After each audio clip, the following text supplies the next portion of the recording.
What is going on, guys, and welcome back to another video. So wow, that pretty much sums up just about everything. Watch Dogs Legion, the game that has been rumored and had us all waiting on the edge of our seats, has now officially been revealed by Ubisoft, of course at E3. And I'd also like to say thank you to Ubisoft for sponsoring this video. You can pre-order the Watch Dogs Legion game from the link in the description, and just for the record, it will be releasing on the 6th of March 2020.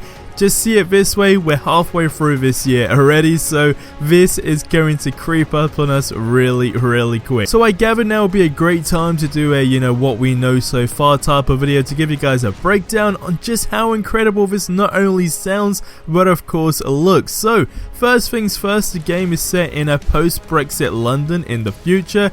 The entire city is under mass surveillance and under control, with killer drones just swarming everywhere. And just from the intro that we saw on the trailer, it just looks absolutely mental.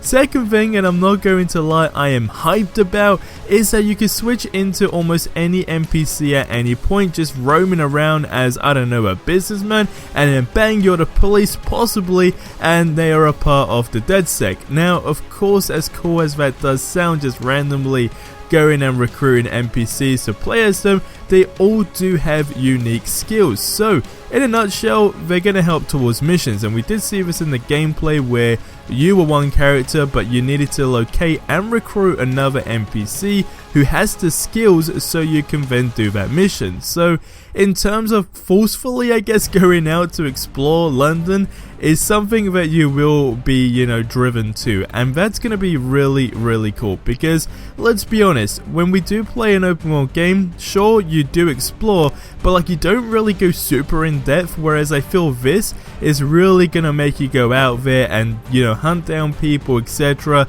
and you're probably going to discover things that you probably would have not discovered if you weren't, doing that task, for example. So it does seem like it's going to be very interesting, and just like in Watch Dogs 2, your phone will give a mini sort of breakdown on their skills, what they do, etc., when you are walking next to them. Now this takes me on to the next point, which is customization. There is going to be a ton of that, and of course there are a ton of people you can play as. So as far as your general clothing and mask go, etc., I'm assuming that list is going to be pretty big. All around, just making this so much more fun, because depending on the NPC you'll be playing as, of course, bringing that character to feel unique is something that is in the palm of your hand. You are in control of that. I just want to play the game right now. This seems so cool just talking about it and seeing it. I really want to play the game. Sad news though, right? If you die as whoever you're playing as, that is it. So permadeath is actually a real thing. You can't play as them anymore. So yes, emotions will be a real thing, and probably will make you want to play a little more tactically if you actually care about the person you're playing as, of course.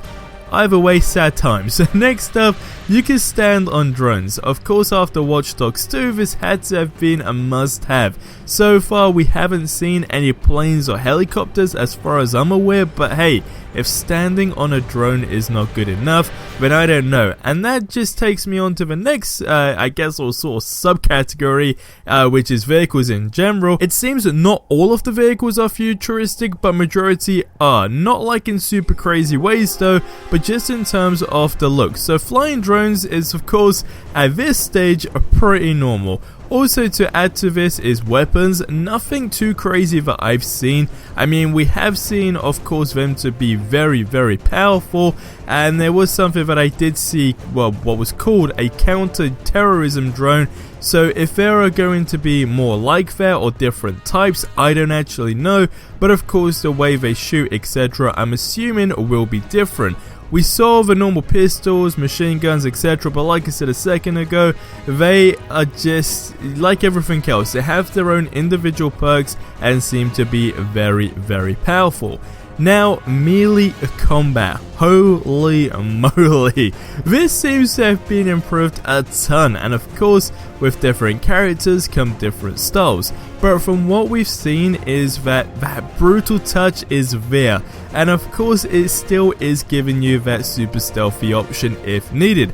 But where again everyone is going to have their own unique experiences, your gameplay in general will be different because, you know, I guess the whole, you know, narrative sort of section of it is you're creating your own sort of DedSec team. So you're actually recruiting people and you're building that team by yourself. So everyone essentially is going to have their own different team. No one is going to have exactly the same team. Everyone's gameplay experience is going to be completely different unless you actually match it, okay? But other than that, you know, it's not going to be something that everyone will be able to relate to, which is actually really interesting. So going back to that, you know, whole combat situation, everyone is going to have their own unique experiences with that sector because some characters won't be good at melee, whereas some will be good at shooting or being a bit more stealthy. And of course, to give you guys an example, I don't know, let's say you play as a granny, okay? And I mean, let's be honest, she may not be exactly the greatest person to choose who's going to be able to do a Superman punch on someone. So again, everyone's going to have their own, you know, different sort of skills in that sector. A good example, which we actually saw in gameplay, which is what they released, was that there was a hostage scene and the person you're playing as was just super smooth with it all. Like, of course, saying where people will be different sort of categories, so like ex-prisoners, spies, etc, etc.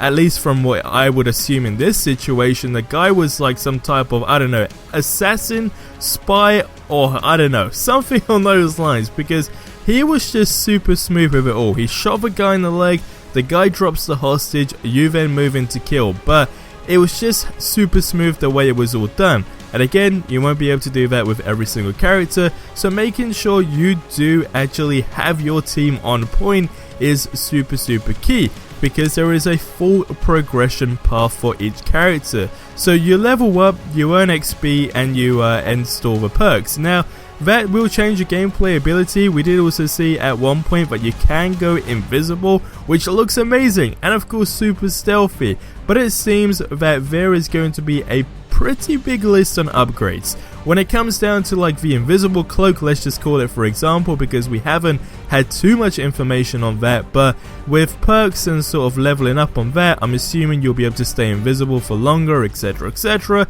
so you guys kind of get the drift. Now, a really cool fact, and I don't know, this is one of the greatest out of them all because it got me, okay, and the example given is not only that these people will have memories, but the example given was that, for instance, you kill 5 enemies and there were soldiers, right, enemy soldiers. They had friends, they had families, but they will remember, so they will actually like DedSec a lot less, so your actions are remembered.